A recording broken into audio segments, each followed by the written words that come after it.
Okay, students, so if you've gotten this far, you're pretty much done with your piece.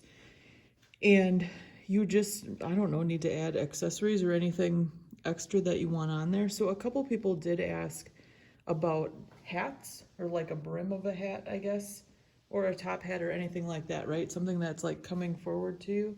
So if you roll out a slab of clay, and just cut it so there's a flat side to it. And like, if I wanted this to be a nice brim, I would trim this side too, but just to show you kind of how it would attach would be up here like this. And because this clay is so flimsy right now, what you could do is like attach it, right? Score and slip it here. And then if you had something to hold it up while it dried, that would be perfect. And then if you were making like a baseball hat or a top hat, you would do, another slab up here with something else propped on. Also, if you want to add hair, there's a couple different ways to do it. Really, a slab like this could work too. Like you just put, I mean, this is kind of thick still, but we'll just thin her out here. Right? If you wanted to have like these great side swept bangs, like so, you could do something like this and manipulate it how you want it to look somehow. I don't know, like it's curled up, you could have something over here too and just like cut it so it's how you want it. You could attach anything to the side. Remember, like this is only the first, like the front third of your face, so you don't really have a lot this close to you besides bangs or like if you had a hat or something like that. Another thing students have done is made really small coils for hair. This will take a lot longer. You also could have, I should have said this when I had my bangs on like this, but you could take your needle tool and add, texture of some sort to create, the illusion of hair like that.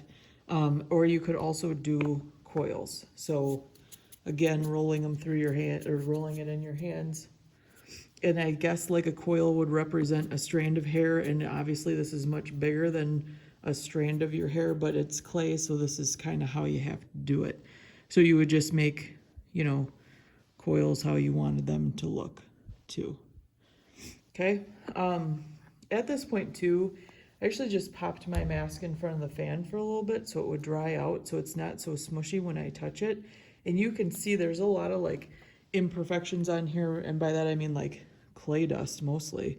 And so I could just right now take my finger or a very, pretty dry sponge, like not sopping wet, and kind of clean up anywhere that I see there's, fine lines that I don't want to be there, or any little pieces of clay kind of hanging out that I don't want on there.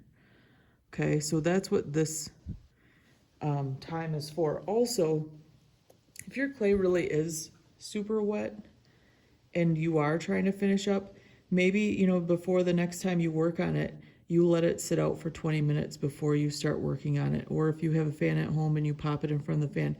Either way, just make sure that you're keeping an eye on it. It's not something that you can like put in front of the fan and then abandon for an hour while you go eat dinner with your family, okay? Like you do need to keep an eye on it if it's not in its bag so it doesn't dry out too much.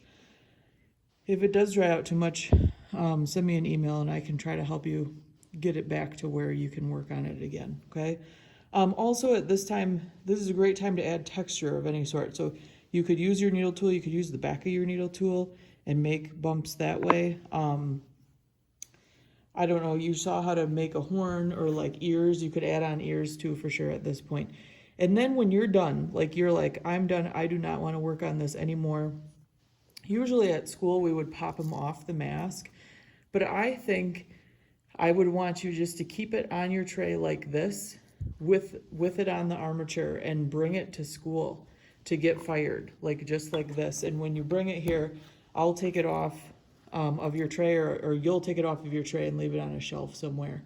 And then I'll dry it out and fire it for you. So please let me know if you have any questions. I hope these were helpful. I hope you could see what I was doing sort of. And please let me know if you have any specific questions on what you want to do to your mask. And I hope you're having fun with this project. Bye.